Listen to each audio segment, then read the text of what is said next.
Hey guys, it's Emma and I'm back today for you with another video. And today we are doing my April 2023 wrap up, okay? I read 9 books this month and a good chunk of them were romance books, okay? Because during this month I started filming a vlog where I read only romance books, and that should be up pretty soon after this video. So stay tuned for that. But this month was interesting, to say the least, okay? So, yeah, I have the stack right here, and we're just gonna go through all of the books that I read this month, okay? And down below, before we start, let me know whether or not you guys have read any of these books, what books you guys read this month, whether or not y'all had a good reading month or not, and yeah, let's just get right on into it. Okay, so the first book that I read for the month of April was The Wolf by Leo Carew. Editing Emma here, hi.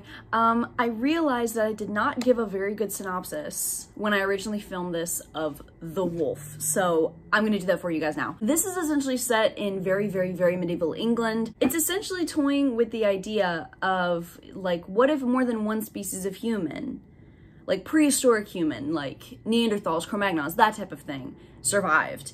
And, you know, we're living amongst our prehistoric ancestors. And so we're following one species called the Anakim, and they're trying to defend their land from the invading prehistoric Saxons. This was so good, okay? I gave this 5 stars.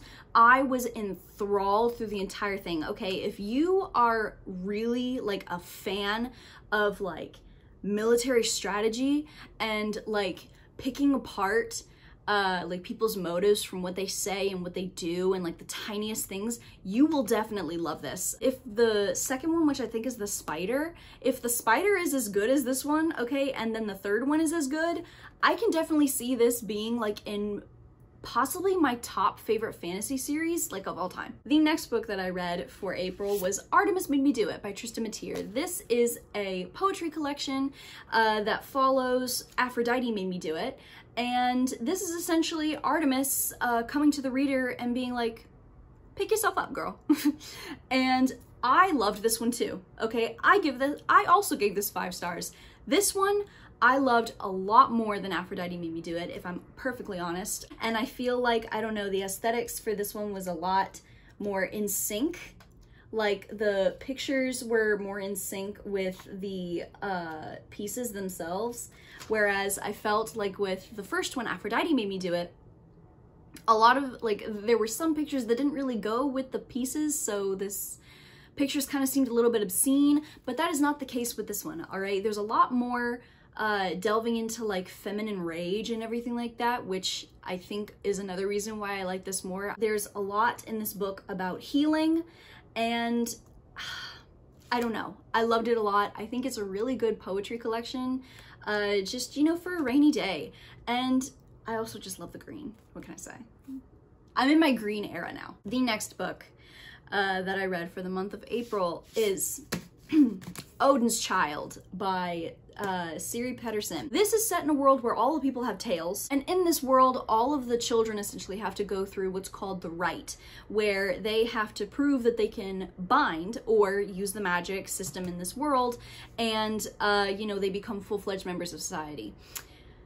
Hirka, however, one of our main characters, does not have a tail, and she cannot bind, which puts a target on her back. Okay, and we're essentially following her and a couple other characters as the rite comes up, and just more and more political turmoil happens. I DNF'd this book at 47% on page 284.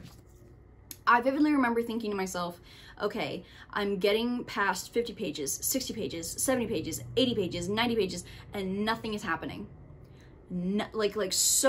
So much time passes and so little happens. This book kind of leads me into a revelation that I've had. A lot of big books think that they are good books simply because they are big. And that is not correct in the slightest, and I'm here to check y'all for that. Especially when the only world building that you do in your book is just slapping in a map and then claiming that as the world building. This book is almost 600 pages long, and I was just not having it. I was just not. The next book that I read for the month of April was also another one that I DNF'd, and that is 6 Women of Salem, The Untold Story of the Accused and Their Accusers in the Salem Witch Trials by Marilynne K. Roach. This I DNF'd on page 97 at 21%. I was just bored.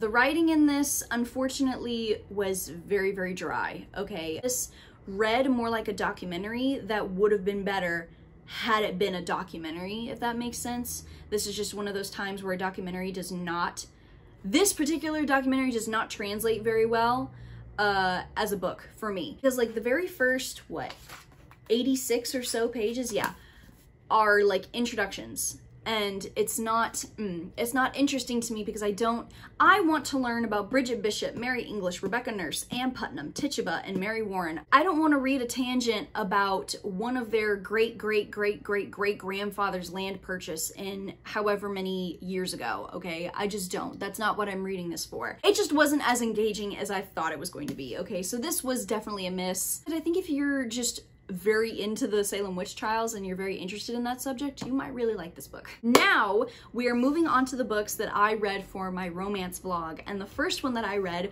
was Highly Suspicious and Unfairly Cute by Talia Hibbert. Okay, this is a contemporary friends to enemies to rivals to lovers type story. This follows Celine and Brad, and they both hate each other, okay, because they grew apart for some reason in school, and now they both hate each other's guts. Brad's with the popular kids, Celine is not.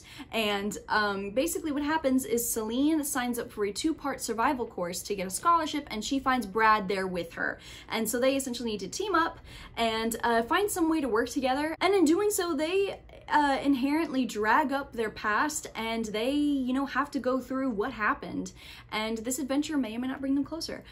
I loved this. I gave this 5 stars. I finished this in 2 days, and it was such an ego boost for me. It really was. Talia Hibbert is about the only contemporary romance author that I will read no matter what, okay? Because her banter is insane. Her banter is amazing. She writes banter so well, it's not even funny. I was laughing my ass off at some points in this book, okay? And they're cute. They're really, really, really cute. Okay, Celine and Brad, their whole journey together, it was so real. And so I would say, first of all, if you're a Talia Hibbert fan, hello, where have y'all been? Read this, okay? This is definitely gonna be for you. And it was so fast, and it was just so cute. Okay, so definitely pick this up. I cannot recommend this enough. The next book, which is probably my favorite book that I've read all month, and that is Twisted Games by Huang. Okay, this is the 2nd book in the Twisted series, and this follows Bridget and her bodyguard, Reese. Okay, Bridget is a princess, Reese is her bodyguard. Y'all already know that is my shit. All right, I eat that up. And this is essentially about Bridget and her bodyguard Reese, and Bridget is now being forced to, you know, train for the throne because her older brother abdicates. So now her whole life that she thought was ahead of her has been completely derailed, and now she has to train to be queen of an entire country. So it's all about her and her burgeoning romance with her bodyguard. I loved this. It's not even funny. This is now one of my favorite books of all time. I gave this 5 stars. I read it in like 2 or 3 days. And this book is like over 400 pages long. I was so proud of myself. This was an ego boost. It did the bodyguard trope amazingly. And it also kind of played on the age gap thing, which I'm not gonna lie. When I was, you know, reading this book, I was like, okay, you know, please do not do that weird thing where there's like that fetishization of the age gap from the older guy. Please don't do that. Please don't do that. Thankfully, that didn't occur. Did it read like a Hallmark movie? Yes. Did I enjoy it though? Yes, ma'am, I did. I just can't even articulate properly how much I love this book. With that out of the way, you see the tone change. And the 7th book that I read for the month of April was If He Had Been With Me by Nowlin. This is a contemporary romance about Autumn and Finn, and they used to be like this. All right, they grew up together, they were best friends until suddenly they were not. And this book is all from Autumn's POV about just what happened. And A teehee. I gave this 1 star. Autumn, our main character, the girl whose head we're unfortunately stuck in this whole damn time for all of these damn near 400 pages, she's insufferable as shit. The pick-me tendencies in this girl jump out a lot in this book, okay? And that was just more like infuriating, but the other aspect of Autumn is more worrying for me. Like, with her, there's no independence or autonomy with guys, okay? She's like got this holier-than-thou attitude with girls, but then with guys, there's no sense of autonomy with her. All 392 of these pages consists of simple sentences, and that's it, okay? It's choppy. This was just not for me. The next book that I read for the month of February was another one that I DNF'd, and that is Thief of Hearts by Teresa Medeiros. And this is a bodyguard romance. Our female main character, she's kidnapped by a pirate, and when she's rescued, her father essentially puts a bodyguard on her, and you know, it's all about them. I DNF'd this girl at 69% on page 294, and I know what y'all are thinking. Emma didn't like a bodyguard romance? Emma DNF'd a bodyguard romance? Yes, the hell I did. The only reason this book is not 1 star, all right, is because I liked the first half so much. All right, I was genuinely enjoying the first half. And then we got to page 294 and I was just like, no, honeycomb, I'm suffocating. I'm so bored. And not only that, but just by page 294, there was just one too many instances for me personally of not only the male characters in general, but our main male character, our male love interest, us being in his head, and him looking at Lucy, our main female character, his love interest, and thinking to himself, she's just so beautiful. She's just so sexy. Oh my gosh, I love her. Oh my gosh, her beauty is just so radiant. It's so immense. I could rape her right now, but I won't. Congratulations, dude. You want a fucking medal for that? What? For being a decent human being? Are you kidding me? All right, no. And you expect me to root for this son of a bitch after that? Screw that. The last book that I read for April was Say You Swear by Meagan Brandy.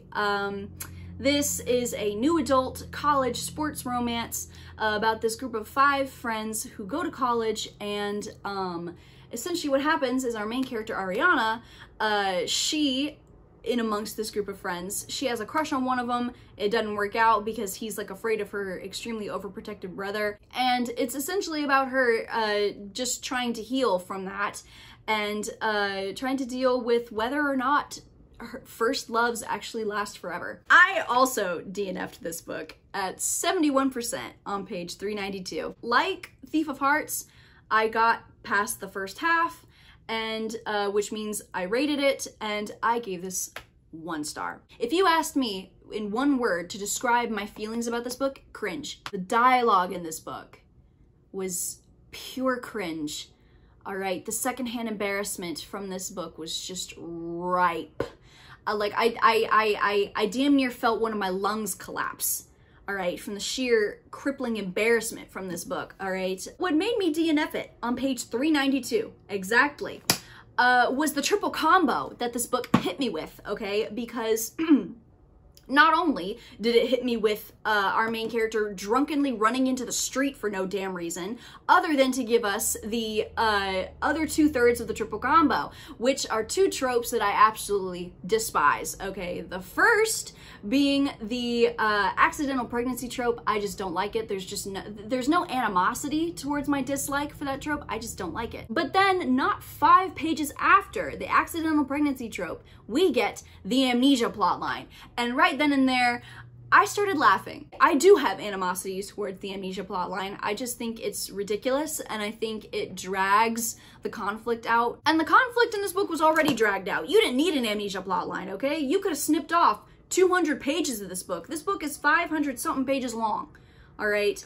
And just, yeah, the only redeeming quality about this book is Noah Riley, and that's it. And I hate it because this cover is gorgeous. I just feel pranked. It just feels like the author put a blindfold over herself and then was throwing darts at a dartboard littered with tropes and then just littered them haphazardly all throughout this book. And it was like, for what?